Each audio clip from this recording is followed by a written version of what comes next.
membahas beberapa hal yang kita dapatkan dari dakwah kita untuk kita perdalam dan kita tadabburi. Pekan lalu kita belajar roh sukun, ya. Apabila sebelumnya ketemu roh sukun ini ada dua, ada fathah, ada dhamma, sama ada kasroh, ya. Maka dia yang pertama itu dibacanya tebal. Yang kedua berarti yang ini dibacanya tipis, ya. Bahasa Arabnya apa? Kita kali ini tebal. Tafsir, ya. Tipis, gitu ya. Nah, jadi memang beberapa tadi ketika bacanya kurang pas, sengaja diulang. Sekali lagi dia tidak mempengaruhi arti, tapi dia bagian dari adab kita tilawah. Ya. Di penghujung tadi contohnya di Al-Mutaffifin ayat ke-33. Wa ma ursilu. Memang nggak bakal berubah arti, ya. Tapi di sanalah kualitas bacaan kita akan kelihatan. Ada orang non Sunda nyanyi lagu Sunda, ya. Bagi orang Sunda itu ada kaidah-kaidah yang bisa jadi sulit dipahami oleh orang yang lighairi natiqina biha, kalau kata orang Arab. Orang yang nggak biasa bertutur dengan bahasa ibunya itu. Betul atau tidak? Ya, Barina gitu ya. Jadi mau dipaseh-pasehin tahu orang Sunda nggak dapet nih, gitu kan? Kurang ininya, kurang cepat macam-macam lah gitu. Pertanyaan artinya berubah nggak? Enggak. Ya. Walaupun ada juga bisa yang berubah arti sama ketika orang Jawa gitu kan. Lu Jawa beda. Mendoknya nggak kayak gitu. Ya, bahkan Jawa juga macam-macam ya. Antara Jawa perbatasan Sunda sama Jawa Tengah perbatasan Jawa Timur itu beda lagi kan. Ini analogi contoh. Ya. Nah, karena kita adalah lighairi natiqina biha, kita bukan orang yang sehari-hari berbahasa Arab, maka salah satunya ketika kita berinteraksi dengan Al-Quran, kita ketemu dengan hukum ini, tafsir dan tafsir. Sehingga perlu bagi kita untuk ketika udah tahu, ya kita praktekin sedikit demi sedikit, ya. Nah, yang pengecualian bukan lalu kita nggak bahas, sekarang juga kita nggak bahas sampai semuanya ketika kelihatannya udah biasa, baru kita meningkat lagi. Jadi ngaji kita tuh bukan ngaji kejar setoran, bukan target kurikulum, ya. Kalau target kurikulum nanti bagi rapot ada yang naik, ada yang enggak, kan repot, ya. Target ngaji kita itu adalah wadakir innama anta mudakir, itu wadakir fa inna dzikra tanfa'ul mu'minin. Semangat itu adalah sebagai sarana mengingatkan. Fa inna dzikra, karena peringatan itu, pelajaran itu tanfa'ul mu'minin, bermanfaat bagi orang-orang beriman. Ya, bisa jadi kalau ngajinya gitu-gitu aja, memang karena semangatnya itu adalah menjaga konsistensi amal-amal kita. Ini yang pertama. Yang kedua, dari segi kajian kita membahas tentang bagaimana Rasulullah SAW menguatkan diri dengan dua aktivitas. Apa aja Pak Zakaria? Sama kulna iswa'il qadi. Bagaimana yang sudah kita bahas di pekan yang lalu, ada dua amalan yang dilakukan oleh Rasulullah. Apa? Istiqomah. Apa kemarin? Qiyamul lail sama tilawah. Dan tilawah Quran. Ya, itu dari ayat-ayat yang kita baca, kita ambil. Pertanyaannya, sudah diamalin atau belum? Gitu. Nah, ini yang harus kita cek, ya. Karena kalau secara keilmuan, saya yakin kita semua udah tahu Ustaz. Orang dari SD ditanyain sholat ibadah sunnah apa aja. Pertanyaan itu dikerjain atau tidak? Ya. Beda memang kita dengan generasi salaf. Salaf itu generasi terdahulu para sahabat Rasulullah SAW yang dapat kemudian diamali dan dipastikan checkpoint itu terjadi. Dan itulah indahnya ketika kita jadikan Quran ini sebagai petunjuk. Pakai pembukaan saya, alladzi arsala rasulahu bil huda wa dinil haq. Ada rasulnya, ada Al-Qur'annya, ya huda petunjuknya. Nah, kita ambil ya. Sekarang sekali lagi di tempat ini bukan kita menjelekkan, bukan, tapi namanya checkpoint ya. Saya alhamdulillah sepekan ini ada qiyamul lail. Saya pribadi alhamdulillah sepekan ini saya setiap hari berjalan. Itulah orang singkat dari saya. Nah, sekarang Pak Imam gimana sepekan ini antara baca Quran dan qiyamul lail? Gak perlu disebutin saya sekian rakaat baca, enggak ya, pokoknya yes or no aja ya. Itu kalimat tertutup ya, saya enggak masalah. Sepekan ini kita nggak bicara setiap hari ya, tapi waktu itu sepekan kalau bisa ada satu. Kalau ibu saya lagi ada tamu pengganti, saya bangunin menurut komisi saya qiyamul lail ya silakan ya kan ya, tapi sekarang bicara masalah iya atau tidak ya. Jangan merasa oh saya enggak malu, enggak. Tampilkan agar terbiasa nanti kita apa adanya, bukan cuma kita bagus karena kelihatan semua orang gitu kan. Lalu di rumah kita oh di sini saya purpo oh purpo ceramah tentang qiyamul lail, ternyata di rumahnya nggak pernah ngerjain gitu kan. Buat apa dakwah saya nyari duit rugi kan. Banyak aktivitas saya hari ini kalau mau nyari duit ya, saya harus wawancara. Satu wawancara 50.000, 10, 500.000 sebentar doang ya. Saya ngisi materi bisa 2 juta satu kali ngisi. Saya pernah ngisi 40 menit 7 juta dikasih uang. Kalau kita pengen materi untuk apa ya, saya setiap sebulan sekali saya bikin acara di masjid saya free of charge, nggak pakai uang keuangan. Jadi bapak dan ibu jangan mikirin uang segini harus tidak transfer. Saya dikasih saya ambil. Kalau enggak pernah saya minta. Coba pernah nggak saya nggak pernah datang ngaji, ngajar ngaji gitu kan? Gara-gara nggak ada. Karena bukan itu tujuan saya, gitu ya. Sama dengan kita hadir di sini, rugi kalau cuma sekedar datang kemudian kita nggak ada perubahan. Sayang lah, sayang. Gitu. Jadi yuk kita jadikan ini momen untuk kita saling memperbaiki. Gitu Pak Imam ya, semangat. Tapi bukan ketiga saya enggak, karena saya punya hubungan yang baik di suatu masjid. Dia minta setiap ini nggak bisa, Ustaz ini nggak bisa sama. Ya udah bukan ketiga, cuma sekali aja jangan yang lain gitu. Monggo silakan. Pak Imam gimana? Sepekan ini ada qiyamul lailnya? Belum. Kenapa?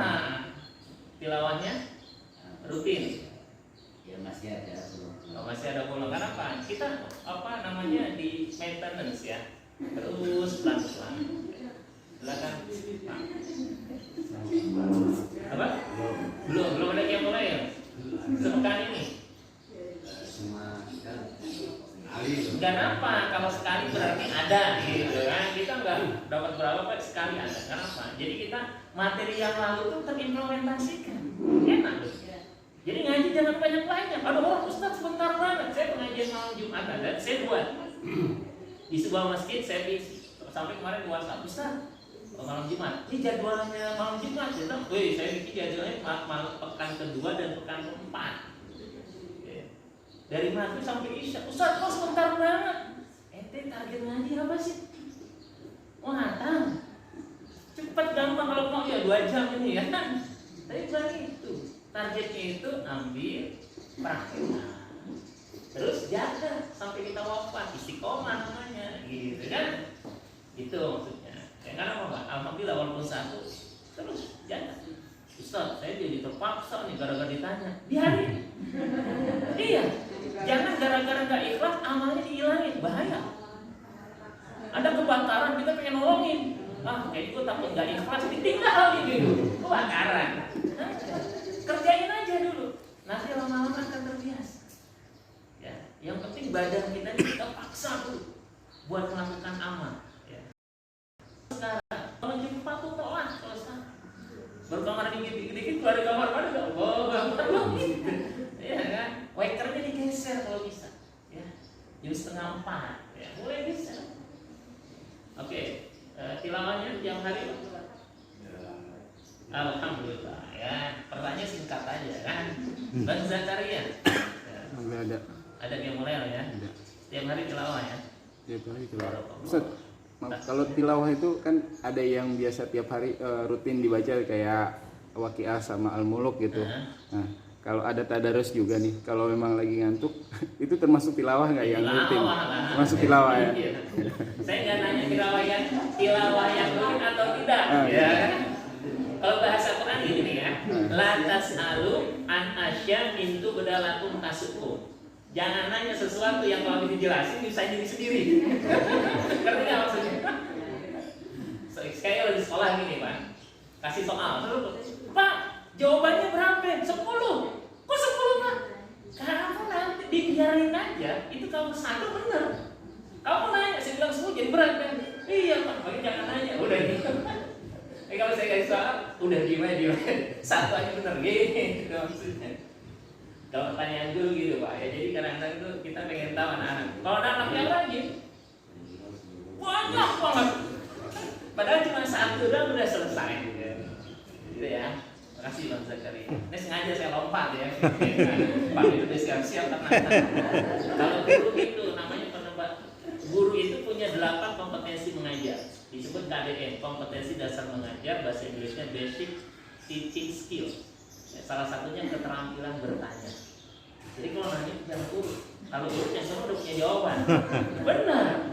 Ya gitu, ini kan guru kan Pak ya. Dari 8 itu pembukaan, penutup, diantaranya bertanya. Pertanyaan itu harus apa? Kita lihat mana yang kelihatan agak ngantuk kita tanya. Gitu ya. Mana yang nunduk mulu gitu. Berarti lah mau ditanya.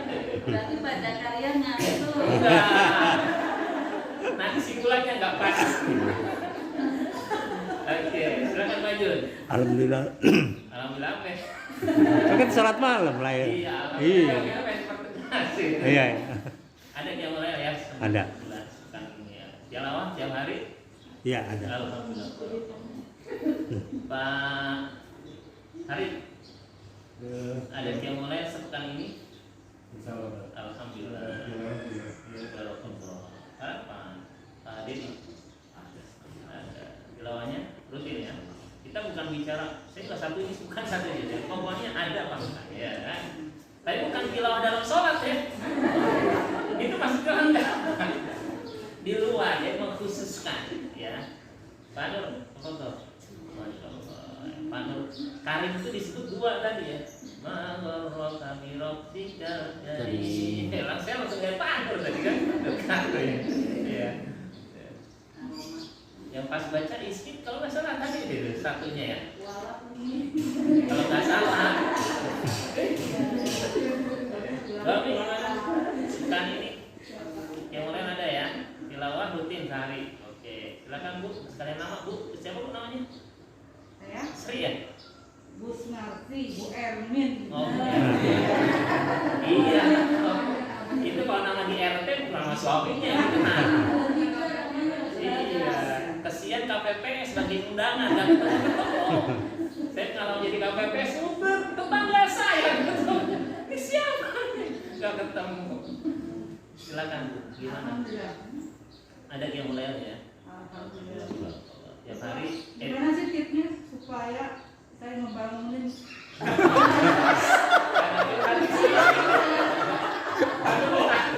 Selamanya Bu. Tipsnya setelah ini ya. Karena apa Bu? Ya, saya cuma mengingatkan. Jadi di sini itu jangan hal yang ada di sini jangan keluar. Biasakan. Ya. Jadi jangan sampai kita kalau kata orang Manggarai ember. Ya, benar kita belajar menjaga amanah. Tidak semua hal yang kita tahu harus kita ceritakan. Betul. Nanti ibu-ibu arisan segala macam ini dibawa kaidah ini. Ya, jangan dari sini, tahu pas pulang, lu tahu nggak? Gitu. Ya, udah, diam aja. Saya banyak menyimpan rahasia banyak kok. Dari yang gagal nikah, dari yang mau nikah lagi, dari yang belum nikah gitu kan, banyak. Tapi sampai istri saya tidak tahu. Kecuali kalau dia konsultasi sendirian, nggak mungkin lah saya sendiri, tapi sama istri. Saya minta daun ini, gitu. Istri harus tahu. Tapi kalau cuma suaminya aja, istri saya nggak boleh tahu. Bahkan kalau saya ngaji aja, saya kan nanya begini, saya pakai earphone, nggak boleh tuh dibuka keluar, karena ada sesuatu aib yang bisa jadi dia nggak tahu aslinya seperti apa, tapi kedengarannya cuma separuh, bahaya. Ya Bu, yang biasa online nya hati. Ya, online itu pertama dari background. Kadang itu aib keluarga. Atau anduk jembrengan. Aib. Anduk tuh kata temennya di video call misalnya gitu. Iya nih, laki gue udah aib. Bahaya. Kelihatannya ngaji kita tuh nggak ada apa-apanya, tapi saya merasa ini sesuatu yang sangat penting. Dan harus kita bekali di rumah-rumah kita. Ya. Makanya nggak boleh rumah kita tuh jadi open house terbuka, orang siapa aja boleh masuk. Nggak ada dalam Islam kayak gitu. Rumah tuh aurat. Makanya adabnya kalau kita masuk ke rumah tuh ketok ya. Bukan orangnya pintunya ya. Assalamualaikum. Nggak boleh di depan pintunya. Itu bukan adab, di pinggir. Jadi sampai buka nggak siap, hati-hati. Assalamualaikum. Jangan. Waalaikumsalam. 3 kali. Pulang. Itu ada suratnya, surat An-Nur. Bahkan wa in qila lakum irji'u farji'u. Kalau orangnya bilang nih, pulang. Tapi bukan lagi hutang, beda, ya. Wih, pakai adab enak juga nih gua kalau ditagih gua diemin nih, bukan. Ini dalam kondisi normal. Ya. Masya Allah. Kadang-kadang kita merasa dekat dengan sahabat kita, ya, tahu tuh membiarkan aja, udah masuk aja loh, kayak di rumah orang aja, emang rumah orang. Iya, betul. Apalagi yang bukan mahram, ya, sepupu kita, ya, yang bukan mahram, ya, laki-laki mahram, perempuan laki-laki, tetap terjaga, masya Allah. Ya, jadi ini adalah aurat, ya, tempat kita. Jadi jangan sampai juga nanti misalnya dari sini ketika yang satu misalnya ada yang konsultasi, ada yang curhat, ada yang apa, nggak boleh tuh dibawa ke tempat lain. Kita belajar. Saya rapat guru aja, saya selalu ingat. Saya kalau rapat guru tuh bahas siswa, sampai Pak ini kan orang tuanya gini. Selalu saya bingkai. Segala sesuatu yang kita bahas ini selesai. Nggak boleh keluar, termasuk istri dan suami kita di rumah. Biasakan itu menjaga aib orang lain. Bahkan ada siswa yang saya keluarin, ada guru nggak tahu alasannya. Kenapa? Karena saya bahas di little circle, lingkungan kecil.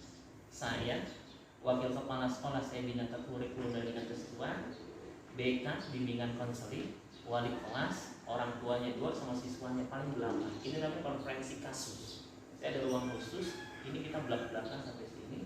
Hasilnya kita keluarkan, kita kembalikan ke ibu dan bapak. Setelah saya beberapa kali keluarin orang, termasuk anak guru sendiri. Kita panggil orang, kita keluar. Agak tugas, tapi prosedurnya ada. Tapi saya bilang, arsip anak tadi ke guru BK kan ada di catatan. Waktu sekian tahun dihilangi, nggak boleh. Nanti kalau ibu udah nggak jadi guru BK, kemudian ada guru BK yang baru, kemudian ternyata anaknya si punya kasus ini nih, nggak boleh. Sampai begitu. Ini tahadus ya, yuk kita jaga. Jadi jangan sampai nanti ada yang, ternyata dia nggak pernah qiyamul lail gitu. Ternyata dia mau gitu kan? Nggak. Jadi kita menjaga semua. Silakan Bu. Gimana? Ada qiyamul lailnya ya. Kemudian yang kedua, tilawahnya tiap hari Barakallah. Silakan Bu. Dua-duanya dapat ya. Nah, tapinya ini nih kita pertama. Tiap hari itu kan kepinginnya waktu masih usia 40-50 itu bisa di jam 2. Sekarang banyak 46 Bu. Usianya. Sekarang tuh kan di ujung sekali gitu. Oh gitu. Iya. Nah, sekalian. Yang pertama disyukuri, alhamdulillah ada kiamat. Itu yang pertama. Ya, jadi syukuri yang sedikit dulu. Ya, yang kedua dengan ngaji ini kan jadi kita termotivasi lagi. Ya, jadi diingat ya. Kadang-kadang saya tuh bersyukur ya, saya ada di grup masjid, itu ada satu orang itu yang hampir nggak pernah komen di grup itu kecuali nge-share jadwal sholat setiap hari. Saya bilang masya Allah ini orang konsisten banget. Dia wakil pengurus ketua masjid. Jadi nggak hampir jarang tuh komen ngasih share tentang apa-apa. Dia konsisten tuh. Pokoknya jadwal sholat Depok, Jakarta, Bekasi, Bogor, Jabodetabek itu tiap hari. Jadi saya kalau saya kan ngajar nih jam 12 kan baru bel istirahat tuh. Saya ingetin ke guru-guru sekarang jadwal dulu jam sekian. Silahkan dikondisikan. Saya sebagai kepala sekolah dikondisikan, artinya ketika ada siswa yang mau sholat segala macam langsung on time, kasih kesempatan. Tapi kalau misalnya disepakati bisa ditakhirkan, nggak ada masalah karena ada alasan untuk ilmu, nggak ada masalah. Jadi semangat.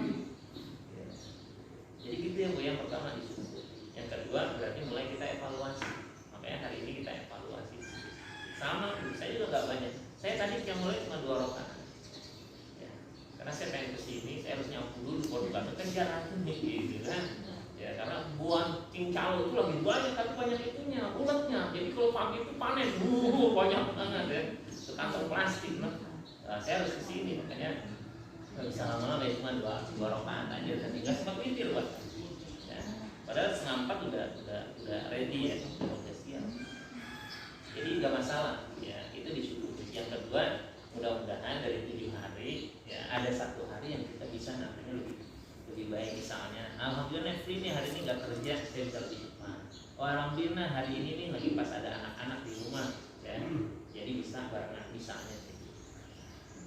Pekan lalu saya bacakan ya kisah Rasulullah membangunkan siapa? Menantu dan anaknya untuk sholat qiyamul lail ya. Itu enggak? Alat musalliyan udah sholat belum gitu kan? Nah itu juga kita lakukan di rumah-rumah kita. Jadi setelah kita bangun. Next silakan. Belum. Kenapa? Ya tilawahnya. Nah barakallah. Silakan Bu Nasdi. Tiap hari bisa qiyamul lail ya. Tiap hari ada sebutan ya. Kalau baca saya salah tanya ya. Tiap hari tapi ada tilawah ya. Iya, tidak masalah ya. Silakan Bu Lina. Alhamdulillah barakallah. Ibu dapat ya dua-duanya. Ismi?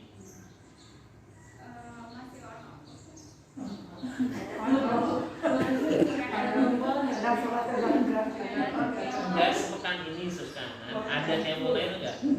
Ada, ya udah jawab pertanyaan gampang semuanya kan. Sebab saya namanya kalau guru itu ada pertanyaan tertutup. Pertanyaan tertutup tuh nggak perlu penjelasan, yes or no gitu, atau pilihan ganda itu tertutup ya, jadi nggak ada. Nah kalau pertanyaan terbuka itu gimana perasaanmu? Wow, udah macam kan? Ya, silakan Bu Ani. Iya apa? Dua-duanya dapat ya. Mohon maaf ya kita ada friendly lah ya. Ibu silakan dapat ya. Ibu ada qiyamul lailnya? Barakallahu fikum. Setiap hari ada tilawah Quran? Hari ini aja enggak buru-buru siap. Iya belum. Tapi tadi nggak berasa tilawah ya. Tadi udah tilawah juga kan? Oh iya yang di rumah. Kalau di rumah rutin ya. Barakallahu enak tuh. Bu Nur namanya siapa Bu? Suwarni. Barakallahu fikum. Jadi mohon maaf ya Bu ya kalau taklim kita tuh kayak gini. Ya, karena saya kalau ceramah Jumat tuh nggak bisa kayak gini.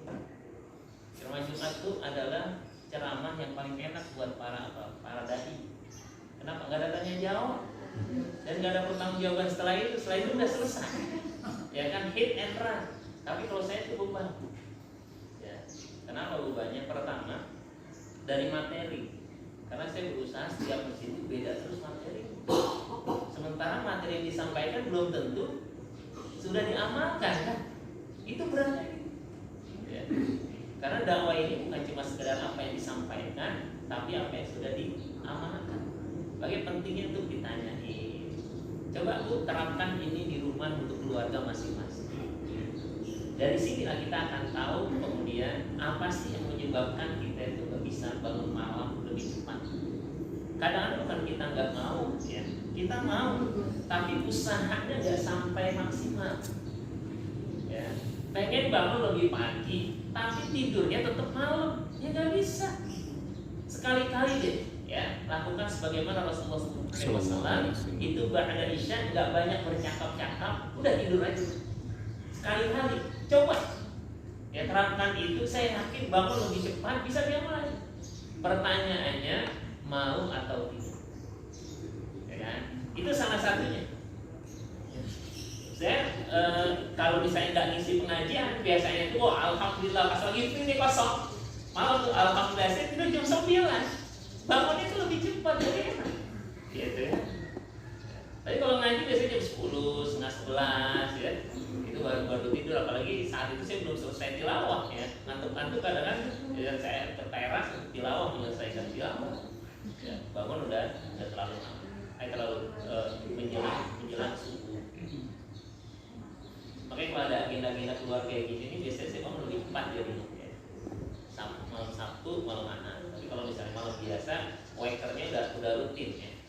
Wakernya 2, yang pertama setengah 4 itu suratnya surat Al-Mudaththir di handphone saya. Kemudian jam 4 itu suratnya surat Al-Insyirah, Alam Nashrah kata Rasulullah. Suratnya nada deringnya Al-Mudaththir ya.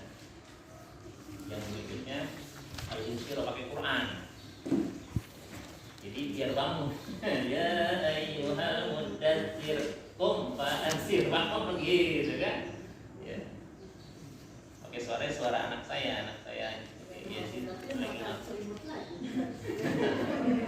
Nah, kalau misalnya udah pasti tidur juga, nanti coba bunyi itu alam nashrah laka sadrak, bukan kalau dilapangkan dadamu. Ya kan? Ini ikhtiar, ya silakan ibu pengen pakai apa silakan, ya kan? Pakai suara suaminya bisa bangun direkam gitu kan, boleh juga gitu. Baik ya. Tips yang paling utama yang pertama itu niatnya adalah ikhlas karena Allah Subhanahu wa taala. Selalu itu adalah pangkal utama amal. Yang kedua adalah ikhtiarnya. Kalau kita udah berkeluarga, maka kondisikan keluarga, anak, istri dengan suami. Kalau misalnya pengen enak lagi itu sebelum tidur tuh komitmen aja. Nanti bangunin aku ya. Tapi kalau gak bangun gimana? Ya bolehlah dipercikin air. Kata Nabi kan kayak gitu. Wah dahsyat kalau kayak gitu kan. Ya. Tapi ada kesepakatan. Jangan melakukan hadis itu tanpa kesepakatan. Bisa berantem pagi-pagi.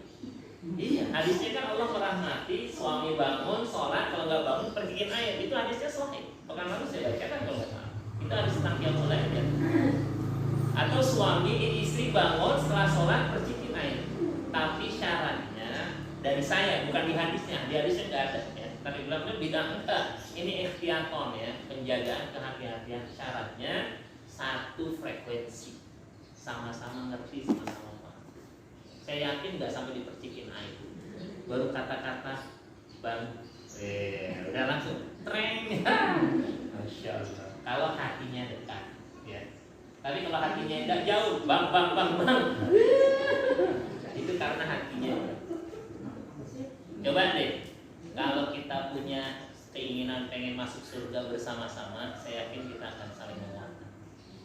Pernah nggak terucapkan kita dengan pasangan jujur ya, coba pengen masuk surga bareng-bareng, pernah nggak? Coba kalau belum silahkan coba ya. Jangan ujuk-ujuk mau ngabisin nih bang ya, jangan ya kan, ngobrol pakai prolog ya. Prolog kalau bahasa Inggris namanya small talk ya, kata-kata pengantar aja ngobrol. Iya nih tetangga udah pada teman-teman satu angkatan kita udah banyak yang meninggal ya, bu ini kalau kita meninggal gimana ya? Udah mulai itu indah kali ya kalau kita bisa di surga bersama-sama. Nah udah mulai itu, yuk kita semangat gitu. Jadi harus pakai bridging itu jembatan biar sampai ke topik itu.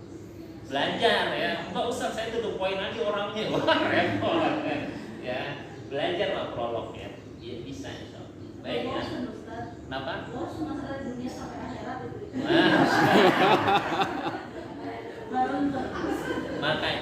Makanya butuh variasi. Nah, jadi untuk kita nih suami istri emang butuh variasi. Segala macam, makannya harus ada variasi, cara bicaranya harus ada variasi, liburannya ada variasi. Ya, jangan begitu-begitu aja. Karena sunnatullah manusia itu adalah pasti punya rasa bosan, gak mungkin. Makanya suaminya belajar, istrinya belajar, anak-anaknya belajar. Nanti ketika masing-masing belajar itu ada masukan beda-beda. Saya pola pendekatan istri ketika sekarang usia pernikahan udah di atas 20 tahun itu beda. Enggak seperti sebelumnya karena saya harus belajar juga. Ya, kalau enggak ya bosan. Ya, pasti ya. Sampai ruang tidur aja itu kan kita desain biar enggak bosan. Ya, Ustaz begitu-begitu aja berarti warnanya dirubah. Bisa kan? Ya kita emang harus kreatif juga, carilah biar gak bosan apa cara diskusiin aja. Saya waktu itu kalau liburan ke Ancol. Kenapa ke Ancol? Karena ada jamaah yang kerja di Ancol. Dia nawar, Ustaz kalau masuk ke Ancol nanti pakai kartu saya. Nanti Ustaz free kemana-mana. Iya, gitu kan? Pak saya mau ke Ancol, siap Ustaz dikasih tuh. Ya, sekeluarga tuh udah free. Semuanya pokoknya masuk gitu kan. Lalu nanya sama anak mau ke Ancol, bosan gitu, bosan kan? Walaupun free enak, jadi sesuatu yang enak itu akan bosan kecuali di surga. Ya. Sehingga kita harus nyiapin diri biar kan gak bosan. Coba kalau kita paham, anak saya bosan nggak ya dengan cara ngajak saya begini terus? Coba dipikirin, misalnya sampai anak kita hafal. Neng makan, misalnya gitu kan. Besok neng makan, belum ngomong, dalam hati neng makan. Coba cari variasi, betul ya, cari ya. Dan itu jangan diajarin semua gitu. Saya juga sedang belajar ya di usia sekian. Ya. Saya sedang berpikir, saya baru ngobrol sama istri saya. Nih, pernah nggak kita memikirkan kalau dulu orang tua kita tuh sampai minjem uang buat hidup-hidupin. Saya ngomong sama istri. Sementara kita ngasih nafkah orang tua kita, nggak perlu tuh kita sampai minjem. Kayak malu nih saya. Saya jangan ngobrol tuh. Istri saya udah nggak punya ayah, udah nggak punya ibu kan udah ya. Tapi nggak dapat santunan ya. Tapi itu penting. Saya sedang membangun komunikasi bahwa kedekatan kita dengan orang tua bukan cuma ketika kita masih awal menikah, tapi di saat kita yang makin tua ini kita harus lebih dekat lagi dengan orang tua. Bayangkan mereka. Walaupun ini adalah orang tua saya, karena saya merasa alhamdulillah sudah optimal juga ketika merawat mertua waktu sakit kan harus setengah tahun, ya. Mana-mana sampai cuci segala macam. Ini salah satu. Ya. Baik ya Bu ya. Belum masuk kita ke materi kategorinya. Tapi emang pentingnya gitu ya. Jangan sampai kita materinya banyak kemudian jadi beban, nggak terimplementasi. Saya kalau bahasa orang ngaji seragam doang yang berubah, akhlak gitu-gitu aja gitu. Makanya pengajian saya itu nggak ada seragam. Ada ibu-ibu dari tahun 2005 ngaji sampai sekarang. Itu seragam tuh ada karena ada yang modalin itu doang. Nggak ada tuh kita bikin seragam enggak. Sampai pengajian bapak-bapak dari 2003 sampai sekarang belum pernah ada seragam sama sekali. Ya, karena yang kita harapkan adalah perubahan akhlak. Kalau seragam bisa dibeli gampang, ada sponsor ya. Ini pusat kode bukan. Saya cuma ngasih tahu. Jadi nggak perlu yang artifisial yang tampilan itu biasa. Ya. Tapi kita ingin sesuatu yang berbeda. Walaupun kalau pengajian di RW itu Masya Allah panitianya RT 1 gitu kan, seragamnya ungu gitu kan, itu dia ya. Jadi kalau pengajian RW itu duduknya itu warna-warni seperti di taman bunga gitu kan, ini RT 1 warna-warni gitu kan. Ya, saya beberapa kali di sini, tapi di RW saya alhamdulillah cuma di RT, saya nggak ngajar RT 3, cuma di RT 3 itu yang nggak ada seragamnya. Yang lain udah ada. Saya bilang kalau ibu mau bikin seragam silakan aja, silakan ya. Baik Bapak dan Ibu, ini singkat ya. Di ayat-ayat yang kita baca ini mulai banyak bicara tentang iman kepada hari akhir. Hampir dari awal tuh, ya. wal mursalati urfa wal 'asifat dan seterusnya amma yatasaalu itu bicara tentang surga neraka ya. Fa idza ja'atit tamatul kubra surat An-Nazi'ah.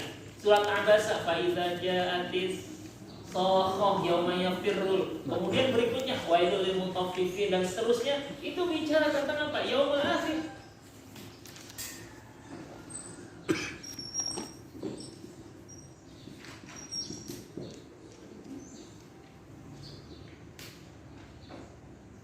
Dan ini keimanan yang harus senantiasa kita rawat, kita jaga. Dan Allah mengajarkan kita untuk mengingat ini setiap hari. Ya, setiap hari. Dengan kalimat Maliki Yaumiddin.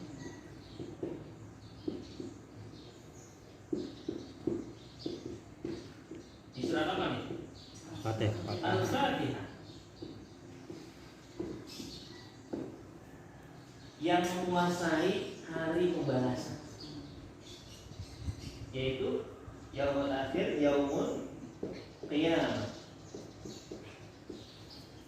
Ini hari harus menjadi keyakinan bagi kita.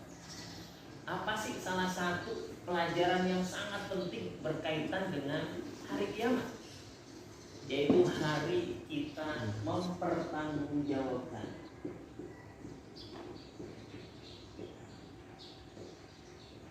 terhadap seluruh amal-amal kita. Dan ini harus menjadi penguatan bagi kita. Bahkan Allah ingatkan dalam salah satu surat, silakan tebak yang tahu. Nah, itu dapat surprise. Pikiran bawa sesuatu buat surprise. Cuma nggak sempet tadi ya. Ada kopiah, ada jilbab juga gitu kan. Kawan-kawan lah kalau saya ingat ya. Kalimat ini. Kullu nafsin bima kasabat rahina illa ashabal yamin. Sudah tahu? Langsung cari. Ya? Bukan, nggak ada. Ya, thank dong. Anda belum beruntung. Silakan coba lagi. Ada satu yaminnya dong. Bukan nyiapin ya, bukan. Surat apa kira-kira? Ini ngaji jadi melek kayak gini kan? Sama. Surat. Saya lanjutin. Kullu nafsin bima kasabat rahina illa ashabal yamin. Surat apa ya? Fi jannatin yatasaalun 'anil mujrimin. Ayat berikutnya tahu deh. Al-Mujrimin. Al-Mudaththir. Tadi yang ya Al-Mudaththir. Ayat berapa? Baismi 40 berapa? Kullu nafsin bima kasabat rahina illa ashabal yamin. Sebelah kanan setelah ayat yang panjang 30-an ayatnya. Tapi itu ayat 40. Ayat berapa? 3 ya. Artinya baca deh istri.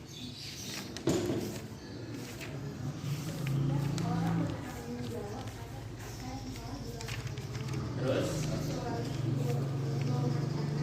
Terus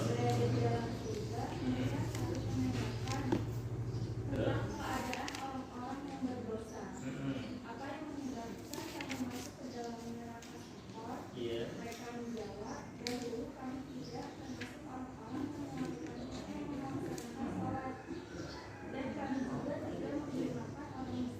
Iya.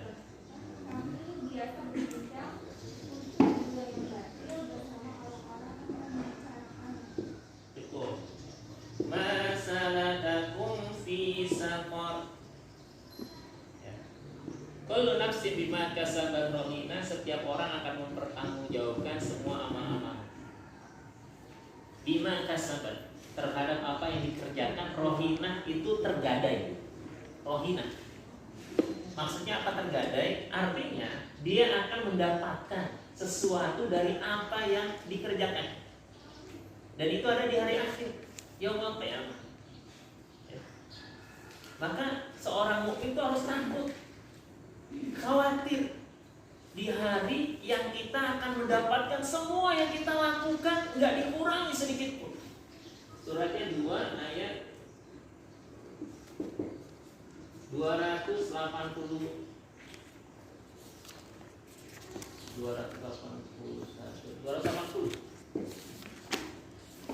sebelum ayat utang piutang ada satu ayat yang salah satu ulama mengatakan ini diantara ayat terakhir yang turun ya. Di samping al-yauma akmaltu ada pendapat ayat ini ayat yang terakhir turun. Wattaqu yauman turja'una fihi ilallah. Takutlah kalian kepada hari kalian semua akan dikembalikan kepada Allah. Summa tuwaffa kullu nafsin ma kasabat wa hum la yudlamun. Sebelah kanan paling bawah di Quran. Itu ya Pak Zakaria. Ya. Wajib baca terjemahnya Bang. Dan takutlah pada hari ketika kamu semua dikembalikan kepada Allah. Kemudian setiap orang diberi balasan yang sempurna sesuai dengan apa yang telah dilakukannya dan mereka tidak dizolimi atau dirugikan. Jadi ini statement dari Allah, takutlah kalian. Ini perintah. Jadi kenapa sih seorang mukmin itu takut kepada Allah? Yaitu takut kepada hari pertanggungjawaban. Dan ayat-ayat yang kita baca ini tadi ya, di juz 30, juz 29, 30 itu ayat-ayat Makkiyah, ayat-ayat yang turunnya di Mekah sebelum hijrah menguatkan akidah bahwa apa? Kita betul-betul yakin bahwa kita hanya sementara dalam kehidupan ini. Dan kita sudah mendapatkan itu sedikit demi sedikit bertambah keyakinan. Menuanya kita, tidak mudanya lagi kita, tidak segernya lagi kita, ya. Itu tanda bahwa semuanya akan berakhir. Sehingga disebut dengan yaumul akhir, hari terakhir. Dan dunia ada punya hari akhir. Makanya kematian itu disebut dengan kiamat sugro, kiamat kecil. Kenapa? Karena nggak semua orang, ya. Tapi nanti hari kiamat hancurnya alam ini disebut dengan kiamat kubro, kiamat besar.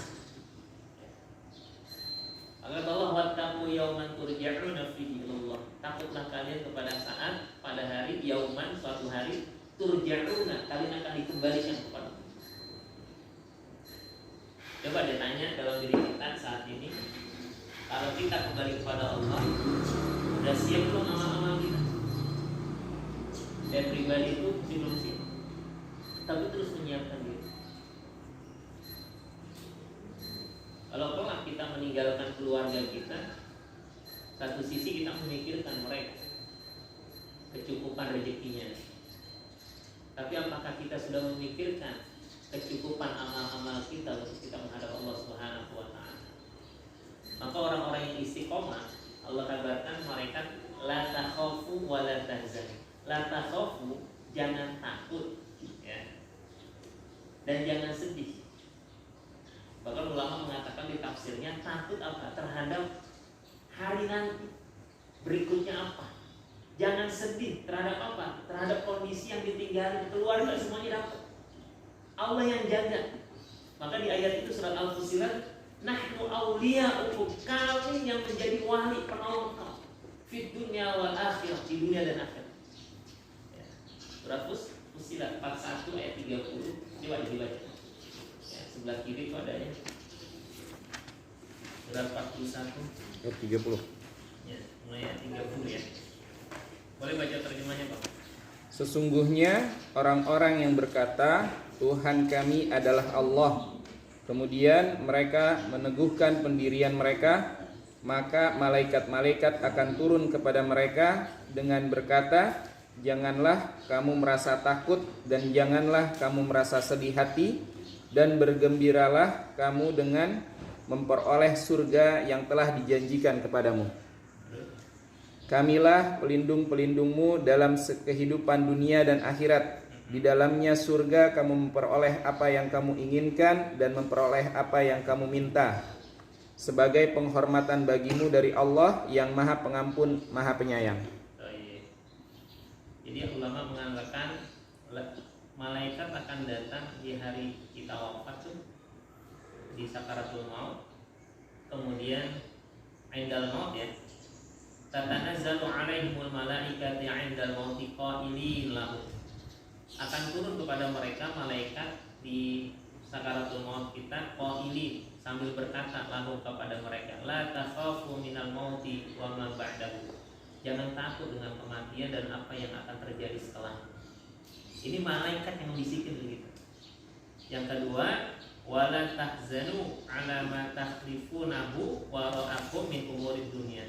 Jangan kalian sedih terhadap apa-apa yang kalian tinggalkan di belakang kalian dari semua urusan-urusan dunia, anak, istri, harta. Jangan sedih. Nahnu awliyaukum, Allah yang akan jawab. Buat siapa? Orang yang istiqomah. Makanya sampai kapan kita istiqomah? Sampai menemui hari akhir kita masing-masing berupa ajal. Mudah-mudahan kita selamat di yaumul akhir. Makanya Masya Allah ya, ayat-ayat tentang hari akhir itu bukan cuma kita takut mati, tapi kita juga menyiapkan untuk kematian. Kalau saya nggak takut mati, maksudnya bukan nggak takut mati, itu adalah berkaitan dengan berani atau tidaknya. Itu namanya nekat kalau nggak punya utang ya. Kan orang-orang yang cinta dunia itu takut mati, karena dia takut mati, takut tinggalin dunia, gitu kan? Kalau kita takut mati bukan takut tinggalin dunia, kita takut amal-amal kita nggak cukup. Ya. Sholat kita masih belum optimal, niat-niat kita masih ada ujub, masih ada riya, masih ada sum'ah. Sodako kita masih belum optimal. Kebaikan kita baru dikenal oleh orang lain, tapi belum betul-betul menjadi karakter diri kita semata. Kan berat. Maka disitulah disebut dengan hari pertanggungjawaban. Kullu nafsin bima kasabat rahina. Kalau ini kita lakukan, merasa semua dipertanggungjawabkan, insya Allah ya, apa yang kita lakukan akan lebih terjaga. Allah berkata. Tadi kan disebutkan bahwa jika kita wafat akan dijaga oleh malaikat-malaikat untuk anak-anak kita, itu diantaranya kata-kata seperti itu ya. Nah yang kami tanyakan, andai kata kita ada keturunan yang belum imannya belum bagus, apakah nanti juga doa kita itu akan mengefek ke anak yang kita dulu kita doakan? Baiknya, Bapak dan Ibu yang Allah Subhanahu wa Ta'ala, masalah hidayah itu milik Allah Subhanahu wa Ta'ala. Peran kita adalah selalu mendoakannya. Sampai kapan? Sampai kita selesai atau dia yang selesai. Kalau hidayah gitu. Kalau udah selesai nih hidayah, misalnya mohon maaf ya, non muslim, kita doakan biar dia dapat hidayah. Tapi kalau udah meninggal, udah selesai doa kita. Gitu ya. Itu yang dilakukan oleh Nabi Ibrahim alaihissalam. Ketika bapaknya masih hidup, didoain. Sa'astaghfirullah rabbi innahu kana bi hafiya, surat Maryam. Allah mohon ampun untuk engkau pada Tuhanku. Ya, Tuhanku itu baik sama aku. Tapi ketika bapaknya sudah meninggal, itu sudah selesai. Ada di dalam surat At-Taubah juga, itu peringatan itu. Nah, bagaimana dengan doa-doa kita? Ketahuilah, dikabulkannya doa bisa jadi saat ini langsung dikabulin, bisa jadi nanti. Maka dengan wafatnya kita, ya, mudah-mudahan kita husnul khotimah, amin. Dan ternyata Allah kabulkan doa-doa kita melalui proses yang panjang, bisa jadi itu adalah bagian dari doa-doa. Ketika melihat ibunya wafat atau bapaknya wafat dan kita memberikan kesan yang terbaik untuk keluarga kita, itu bisa menjadi masukan. Sampai ada seorang artis, ya ini bahasnya artis ya, cuma nilai baiknya dia melakukan hijrah, salah satunya ya, saya cuma pengen ketika nanti waktu itu bapaknya wafat meninggal, kemudian langsung hijrah seluruh. Saya pengen ketika bapak saya ditanya oleh Allah Subhanahu wa Ta'ala, bapak saya itu ringan bebannya. Kenapa? Karena saya anaknya menjadi anak yang soleh, di perempuan. Tapi nggak seperti kalimat ini ya. Saya khawatir bapak saya itu jadi beban berat karena anaknya itu belum tutup aurat gitu. Saya nggak sebutkan artisnya. Saya beberapa kali yang orang hijrah itu saya mau tahu apa sih titik baliknya gitu kan. Oh masya Allah. Jadi kalau kata Rasulullah kata bil mauti wa'izon, cukuplah kematian itu sebagai nasihat. Ada orang yang bisa ngambil itu. Tapi ada orang yang hatinya udah mati, pacaran di atas kuburan, dangdutan di atas kuburan, pernah lihat nggak? Tinggalnya itu dekat kuburan, pas pernikahan, di dangdut ini kuburan semuanya. Saya bilang astagfirullah, ini hatinya udah. Dan itu bukan sesuatu yang mustahil. Kita belajar. Rasulullah itu dilihat oleh Abu Jahal, dilihat oleh Abu Sufyan, melihat karakter Nabi dari kecil sampai gede, itu nggak pernah bohong. Tapi apakah hatinya terbuka? Enggak. Makanya kita bersyukur alhamdulillah ya. Tuba liman aroni wa amanami. Istilahnya gitu ya. Berbahagialah orang-orang yang melihatku dan beriman kepadaku. Summa tuba liman lam aroni wa aman. Berbahagialah orang-orang yang enggak ngelihat tapi tetap beriman. Pernah dengar ya saya ceritain kisah Nabi Muhammad lagi khutbah, lagi ceramah, ditinggalin oleh jamaah. Pernah nggak? Buka tafsir nanti surahnya surat Al-Jumu'ah ayat ke-11. Bukan terjemah, di sini terjemah nggak ada. Itu kitab tafsir ya. Jadi Rasulullah lagi khutbah Jumat. Lagi saat khutbah Jumat itu datang kafilah dagang dari Syam. Dekat Madinah itu masjid, dekat masjid. Jamaah yang lain pada kumpul, lari sana. Ditinggal cuma 12 orang. Artinya sunnatullah, masalah ketaatan ya, itu hidayah itu dari Allah Subhanahu wa taala. Dan itu jadi pelajaran buat kita ya. Ternyata hidayah itu mahal. Walaupun tinggal di Mekah, bahkan jumpa dengan Rasulullah SAW, tapi masalah hidayah itu adalah milik Allah Subhanahu wa taala. Bukan berarti orang tuanya sebagai ulama berarti langsung nurul hidayah itu ulama itu jadi anak jadi ulama, enggak juga. Nabi pun sebagaimana kita tahu dakwahnya siang malam. Ini da'awtu qaumi lailan wa nahar, aku berdakwah siang dan malam, tapi anaknya enggak ikut juga. Istrinya juga enggak taat. Ya. Tapi ini jangan jadi dalil Pak yang ngomongin istri. Ya ngomongin istri, lu kayak bininya Nabi gitu kan? Nah, bahaya. Berarti udah dicap kufur tuh, bahaya alhamdulillah ya. Tapi itu jadi masukan buat kita. Oh ternyata untuk berdakwah itu berat. Termasuk mendakwahi suami, mendakwahi istri. Itu bukan pekerjaan yang mudah. Butuh usaha. Maka bersyukurlah ketika dapat istri yang solehah, dapat suami yang soleh, punya anak-anak yang soleh. Itu adalah rezeki yang besar dari Allah Subhanahu wa taala. Bisa jadi dia nggak bisa memberikan dari segi materi. Bisa jadi tidak seperti orang-orang gitu kan, bisa jalan-jalan kemana-mana. Tapi kesolehan itu insya Allah akan sangat berharga ketika kita udah di sini, baru kita nyesal tuh nanti. Banyak orang yang punya harta nyesal di sini. Laula akhirtani ila ajalin qarib. Coba ajalku itu udah sesaat aja. Fasadaqu. Aku mau sedekah wa aku minas sholihin. Aku pengen jadi orang yang soleh. Banyak orang yang nyesel gara-gara temannya. Udah begini nih, udah ketemu ajal nyesel. Ya wailata laitani lam attakhid fulanan khalila, surat Al-Furqan. Coba dulu aku enggak jadikan dia jadi temanku. Laqad adallani 'anil dzikri ba'da idja'ani. Dia sudah nyesatin aku setelah aku dapat petunjuk dari Allah. Peringatan. Tadinya rajin ngaji, udah jarang ngaji. Tadinya rapat tutup aurat, buka aurat. Tadinya sering siang mulai, tinggal siang mulai. Gara-gara apa? Gara-gara temannya. Nongkrong, tidur jadi kemalaman, bablas yang mulai, misalkan nongkrong, main segala macam, lewat sholat zuhur, sholat asar, alhamdulillah. Tapi setelah ini penyesalan nggak ada. Bahkan ada manusia itu sampai berdoa, curhat sama Allah. Ya. Wa yaqulul kafiru ya laitani kuntu turaba. Surat apa tuh? An-Naba. Surat An-Naba. An-Naba, enggak ragu jawabnya. An-Naba yang terakhir.